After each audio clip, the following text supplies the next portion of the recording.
Ethan Carter had never been one for grand gestures. Life hadn't handed him the budget for it, but tonight he was determined to make an exception. The late summer air buzzed with cicadas as he stood on the rickety pier overlooking Lakewood Park's muddy little lake, the kind of place where kids caught tadpoles and old men pretended to fish. His palms were sweaty, his heart hammering like he'd just run a marathon. But there it was, a tiny velvet box in his pocket, a ring inside it that had cost him 3 months of overtime at the warehouse. Nothing flashy, just a simple silver band with a speck of a diamond that sparkled if you tilted it just right. It wasn't much, but it was everything he had. And Scarlett Brooks, with her warm hazel eyes and laugh that could melt glaciers, was worth every damn penny. He'd rehearsed the words 100 times, tripping over them in the mirror like a nervous teenager. Now, with Scarlett standing there in a sundress that fluttered in the breeze, her auburn hair catching the last rays of sunlight, Ethan felt the weight of the moment settle on him. She was his shot at something real. A family, a future, a life that didn't end with him eating canned soup alone in a one-bedroom apartment. "Scarlett," he started, his voice cracking like a dry twig. He cleared his throat, grinning sheepishly. "Okay, let's try that again. Scarlett Brooks, you're the best thing that's ever happened to me. I'm not perfect. Hell, I'm barely housebroken. But I love you, and I want to build something with you. A life. A home. Maybe a couple of rugrats who'll drive us nuts." He dropped to one knee, fumbling the box open with trembling fingers. "Will you marry me?" For a heartbeat, the world stopped. Then Scarlett's hands flew to her mouth, her eyes shimmering with tears. "Ethan!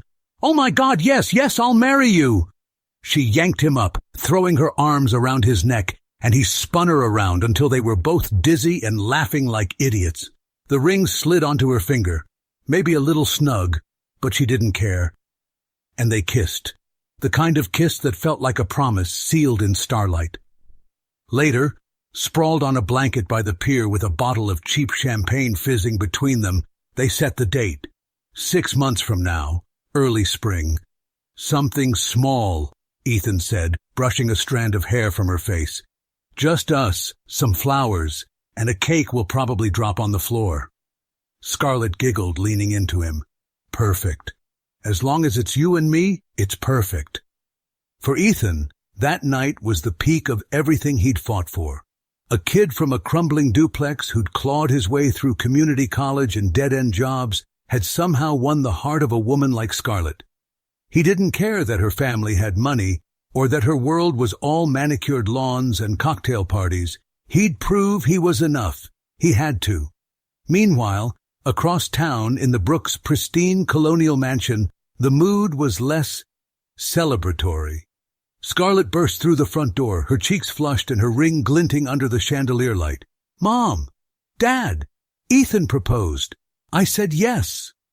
Henry Brooks, a man whose face seemed permanently etched with mild disapproval, set his whiskey glass down on the mahogany side table with a deliberate clink.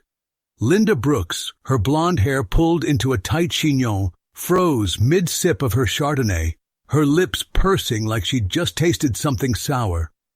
The silence stretched, heavy and judgmental, until Henry finally spoke. "Ethan Carter, the warehouse boy." "He's not a warehouse boy, Dad," Scarlett snapped, her joy dimming slightly. "He's smart, he works hard, and he loves me." "Love," Linda said, the word dripping with sarcasm as she adjusted her pearl necklace. "Love doesn't pay the bills, darling, or keep up appearances. What's his plan? To sweep you off to some trailer park?" Scarlett's jaw tightened. "He's got ambitions. He's going to make something of himself. We're happy. Doesn't that matter?" Henry leaned forward in his armchair, his voice low and patronizing. "Happy's a nice word, Scarlett, but it doesn't mean much when you're scraping by. You need stability, a man with prospects. Speaking of which..." He exchanged a glance with Linda, who nodded like they'd rehearsed this. "We had lunch with the Harrisons today. You remember their son, Daniel?" Scarlett blinked, thrown off. "Daniel? The guy who crashed his Porsche into the country club fountain last year?" "He's spirited," Linda said quickly, waving a hand as if vehicular mayhem were a charming quirk. And he's set to inherit his father's firm one day. Robert Harrison's a titan. Daniel's got a future carved out for him. That's the kind of match we've always envisioned for you." "Envisioned for me?" Scarlett's voice rose, incredulous. "I'm not a business deal, Mom. I love Ethan. We're getting married in 6 months, and that's that." Henry sighed, pinching the bridge of his nose. 6 months is plenty of time to come to your senses, sweetheart. This Carter kid, he's a dreamer, not a doer. You'll see." Scarlett stormed out, slamming the door behind her, but the seed of doubt had been planted. Back at the pier, Ethan was still grinning, sketching out their future in the stars.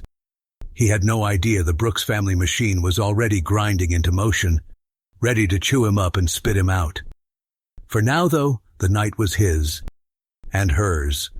The first few weeks after the proposal glowed with that giddy, invincible energy only love and cheap champagne could fuel.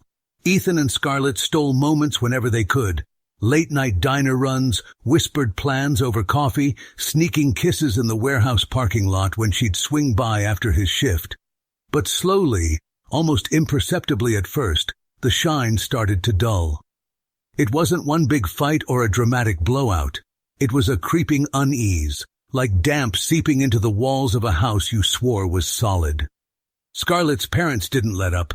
Every dinner at the Brooks mansion became a battlefield, with Henry and Linda lobbing subtle or not-so-subtle grenades at Ethan's entire existence. "So, Ethan," Henry mused one evening over roasted quail, swirling his scotch like a Bond villain. "Still hauling boxes for a living? Must be thrilling." Linda chimed in, her smile as sharp as a paper cut. "It's just, we worry, dear. Scarlett's used to a certain standard. What happens when the novelty wears off?" Ethan, sitting stiffly in a borrowed blazer that pinched at the shoulders, forced a grin. "I'm working on it, sir. Got plans. Big ones." He squeezed Scarlett's hand under the table, but her return grip felt half-hearted, her smile tight. Later, in the car, she was quieter than usual, staring out the window as streetlights streaked by. "They're just protective," she said finally, more to herself than him. "They'll come around." But they didn't. And Scarlett started to waver. She'd bring up little things, offhand comments like, "Dad says warehouse jobs are a dead end," or "Mom thinks we should save more before the wedding." Ethan brushed it off at first, chalking it up to nerves. "They don't know me, Scar," he'd say, pulling her close. "I'll prove 'em wrong. You'll see." She'd nod, but her eyes didn't light up like they used to. Doubt was a quiet thief, and it was slipping into their little world, one snide remark at a time. Meanwhile, Ethan's job at Harrison Logistics was turning into a pressure cooker, and the heat was coming from the top. He'd always known the warehouse gig wasn't glamorous, hauling crates, dodging forklifts, clocking out with aching muscles. But lately it felt like someone had it out for him. His direct supervisor, a wiry guy named Mike, started riding him harder than usual, nitpicking every shipment, every time card. "Corporate's watching," Mike would mutter, but Ethan caught the unease in his voice, like he was just the messenger for something bigger. Then the puzzle pieces snapped together. One evening, over greasy takeout pizza, Scarlett let it slip. "Dad's been talking to Robert Harrison about stuff," she mumbled, picking at a pepperoni. "They think Daniel's a catch." Ethan froze, pizza halfway to his mouth. "Daniel? The drunk Porsche guy? Wait, Robert Harrison? As in, the Harrison?" Scarlett nodded, avoiding his gaze. "Yeah, he owns the company you work for. They're old friends." Ethan's stomach dropped. Robert Harrison wasn't just some faceless exec. He was the kingpin of Harrison Logistics. Suddenly, the extra scrutiny at work made sense. This wasn't about misplaced pallets or late deliveries. It was a power play. The next week, the axe fell. Ethan was in the middle of unloading a shipment of industrial fans, back-breaking work, sweat soaking through his shirt, when Mike shuffled over, looking like he'd rather be anywhere else. "Carter, you're needed in the office. Now." Ethan trudged upstairs to the sleek glass-walled executive suite he'd never set foot in before. There, behind a mahogany desk, sat Robert Harrison himself. Gray suit, steely eyes, and a smirk that could curdle milk. "Ethan Carter," Harrison drawled, leaning back in his chair. "You've been a busy boy, stacking boxes, proposing to girls out of your league. Ambitious." Ethan clenched his fists, keeping his voice steady. "I do my job, sir, better than most." Harrison chuckled, a cold, hollow sound. "Your job's the least of it. See, I got a call from a client today, screaming about a delayed shipment. Funny thing, your name's all over the paperwork." "That's impossible," Ethan shot back. "I triple-checked it. The logs were clean." Harrison's smirk widened. "Were they? Doesn't matter now. You're done here, kid. Clean out your locker." Ethan's blood boiled. "This isn't about the shipment, is it? This is about Scarlett." Harrison didn't flinch, just steepled his fingers. "You're a quick study.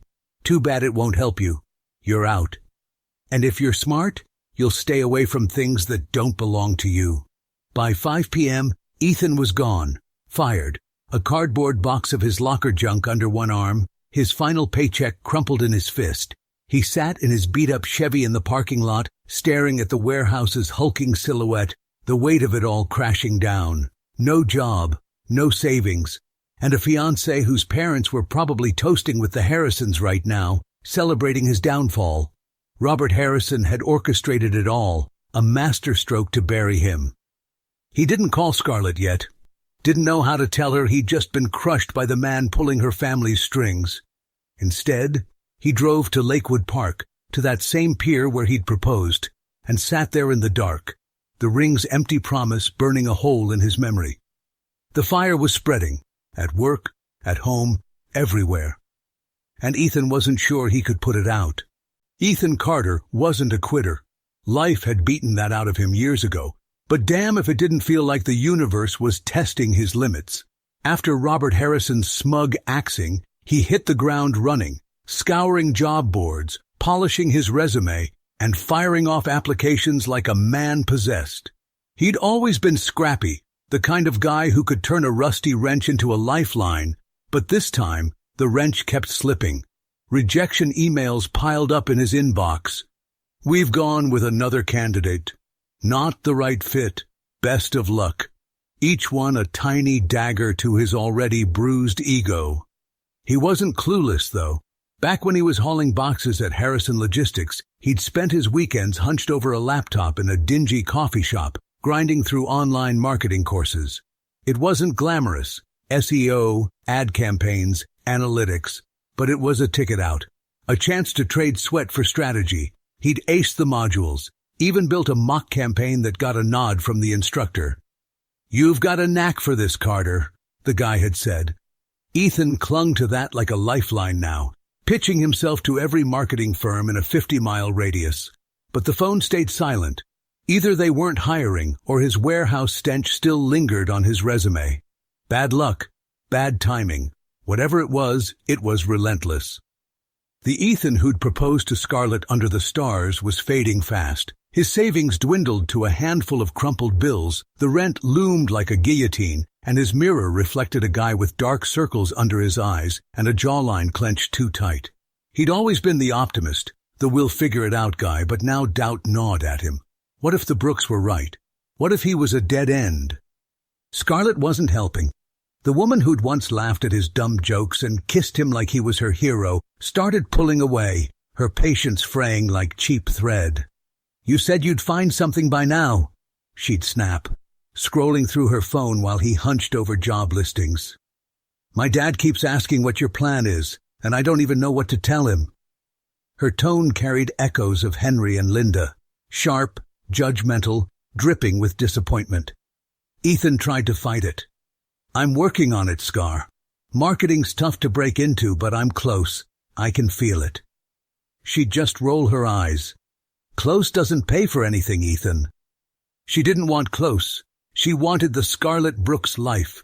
Cocktails at rooftop bars, weekends in Napa, a closet full of designer bags. Ethan saw it in her now, the princess itching to escape the peasant's shack. She'd stopped asking about his day, stopped curling up next to him on the couch. Instead, she'd vent about her friends' Instagram perfect lives, her voice tinged with envy. "They're all out having fun, and I'm stuck here waiting for—" "What? For you to figure it out?"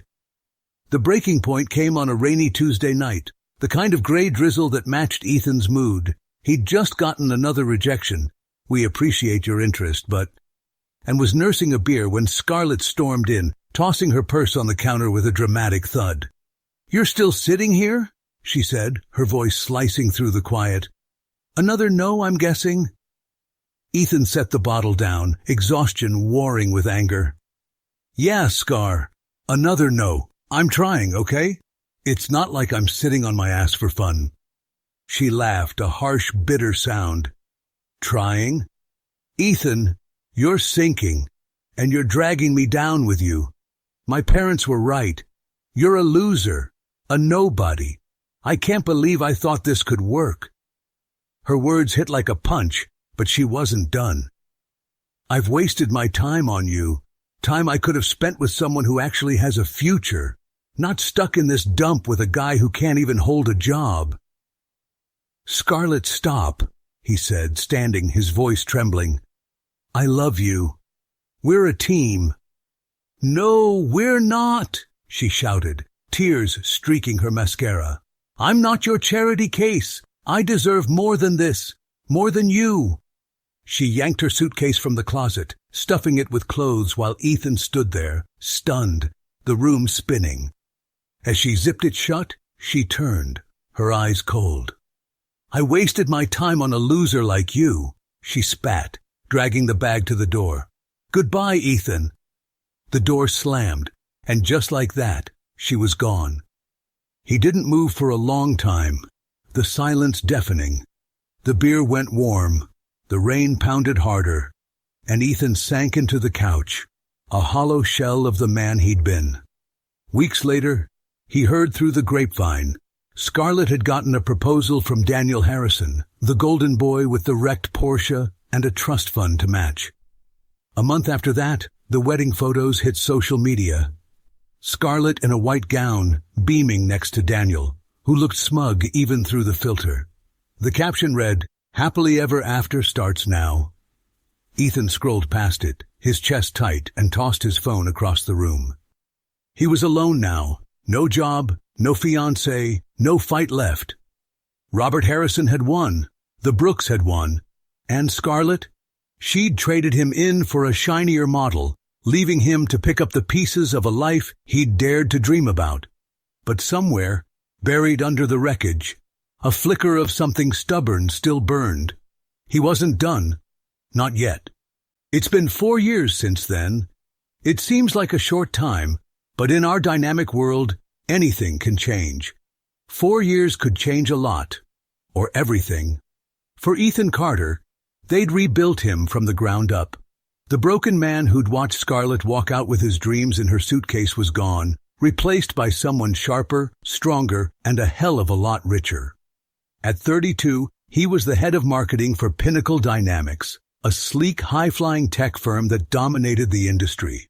No more sweaty warehouse shifts or ramen dinners. Ethan had clawed his way into a corner office on the 27th floor, with floor-to-ceiling windows framing a glittering city skyline. His desk was polished oak, his suits were tailored, and the BMW M5 parked in the executive garage purred like a satisfied cat.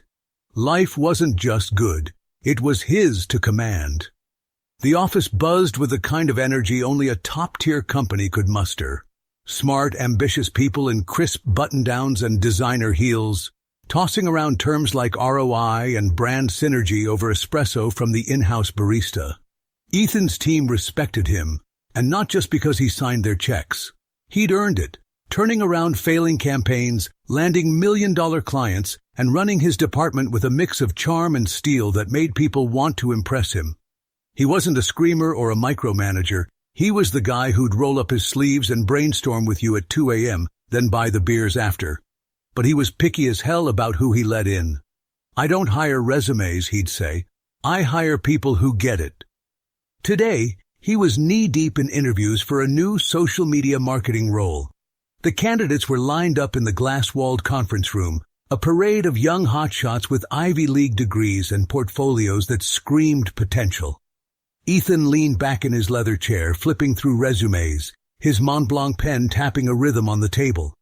There was Mia Chen, a data whiz who'd boosted a startup's engagement by 300%, Jake Torres, a creative type with a viral campaign under his belt, and Priya Patel, whose influencer network could make brands drool.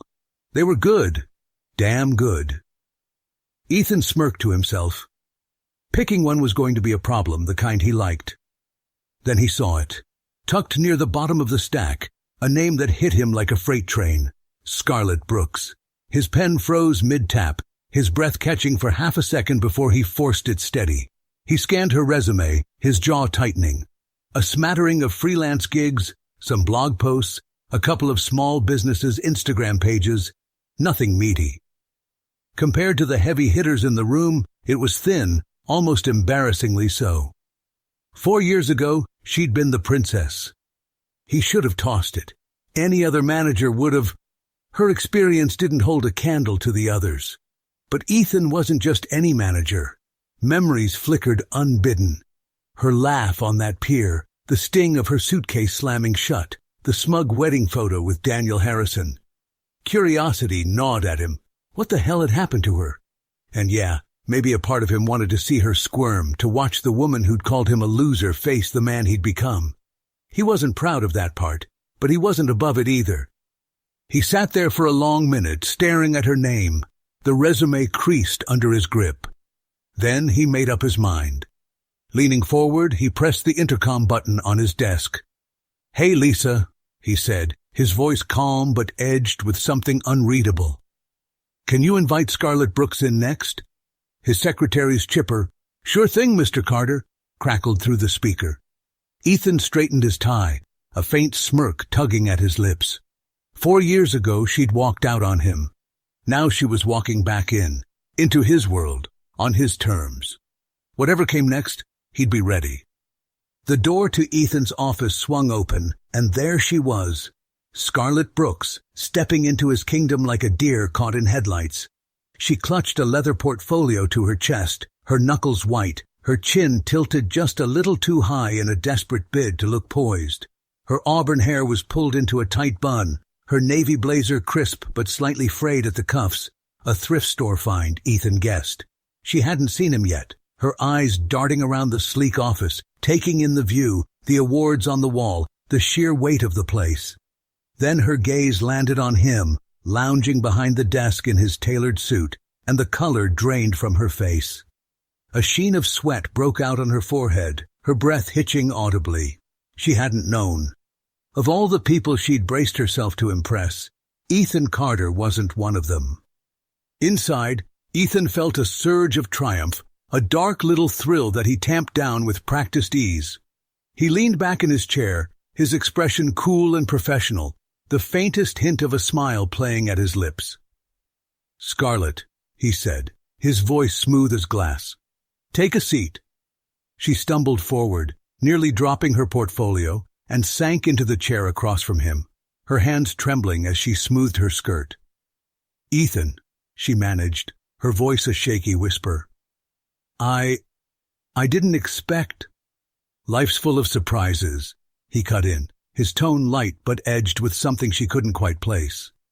"Let's get started. Tell me about your experience." The interview began like any other. Ethan was all business. Pen in hand, questions sharp and to the point. "Walk me through your freelance work. What campaigns have you run?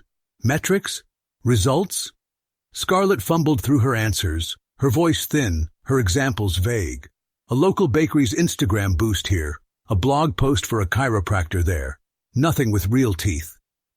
Ethan listened, nodding occasionally, his face a mask of neutrality, but he saw it clear as day. She was out of her depth. Compared to the other candidates, she was a lightweight, her skills barely scraping the surface of what the job demanded. He could have ended it there, sent her packing with a polite, "We'll be in touch." But he didn't. Instead, he set the pen down, leaned forward slightly, and let the formality slip. "Okay, Scarlett," he said, his tone softening, curiosity taking over. "Enough about the resume. What's been going on with you, really?" She blinked, caught off guard, then let out a shaky laugh that sounded more like a sob. Maybe it was his confidence, the way he owned the room, the steady gaze that didn't waver. Or maybe she just couldn't hold it in anymore. Whatever it was, the dam broke. "Everything's a mess, Ethan," she said, her voice cracking. "My life, it's nothing like I thought it'd be." She spilled it all, the words tumbling out in a rush. Her parents, Henry and Linda, those untouchable snobs, had tanked their fortune on some harebrained investment, a sure thing that went bust overnight. They'd sold the mansion, the cars, scraping by now in a modest condo, their pride as shattered as their bank account. Then there was Robert Harrison. His empire had crumbled too. A warehouse fire sparked the downfall, and competitors swooped in like vultures, picking apart what was left. Daniel, predictably, turned out to be a disaster, a full-blown alcoholic who couldn't hold a job, let alone a marriage. "He'd come home wasted, screaming, throwing things," Scarlett said, her hands twisting in her lap. "One night he threatened me, said he'd make me regret leaving. I took my kid and ran." Ethan's eyebrows lifted slightly at kid, but he didn't interrupt. Scarlett pressed on, her voice barely above a whisper. "I'm a single mom now, a 2-year-old boy. My parents watch him when they can, but they're barely getting by themselves. I'm just trying to keep it together, pay the bills, survive." She paused, swallowing hard, then looked up at him, her hazel eyes glassy with tears. "I messed up, Ethan. Back then with you, I was awful, I was wrong. I threw away something real for nothing, and now I'm here begging for a chance. Please, I need this job. I'll work hard, I swear." The room fell silent, her plea hanging in the air like smoke. Ethan leaned back, his fingers steepled, his mind racing. He didn't feel triumph anymore, just a strange, heavy mix of pity and something he couldn't name. Life had a way of flipping the script, didn't it? 4 years ago she'd crushed him, walked out with his heart in pieces. Now she sat here, humbled, broken, asking him to throw her a lifeline.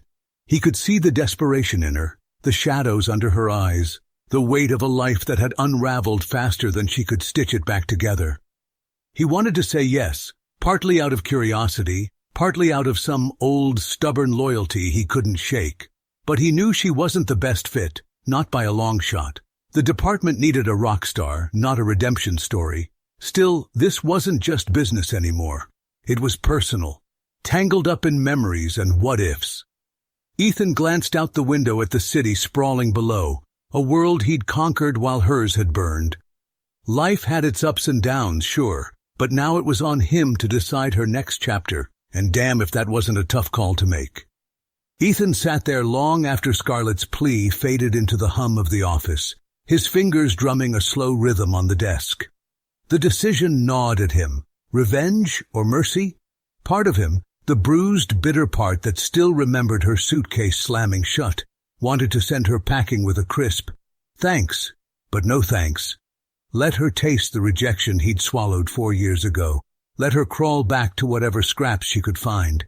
But another part, the one that had rebuilt itself from nothing, the one that knew what it was to scrape by, couldn't stomach the thought.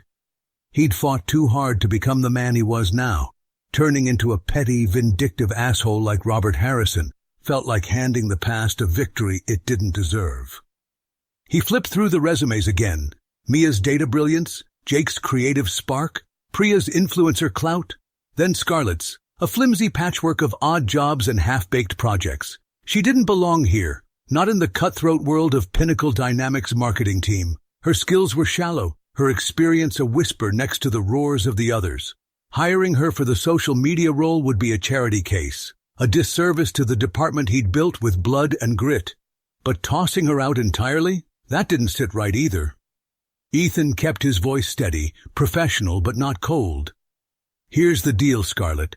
I've looked at your resume, heard what you've got. It's not enough for the marketing role, not even close. These are the people you're up against." He slid the stack of resumes across the desk, letting her see the names, the credentials, the sheer weight of competition. They've got years of hard results.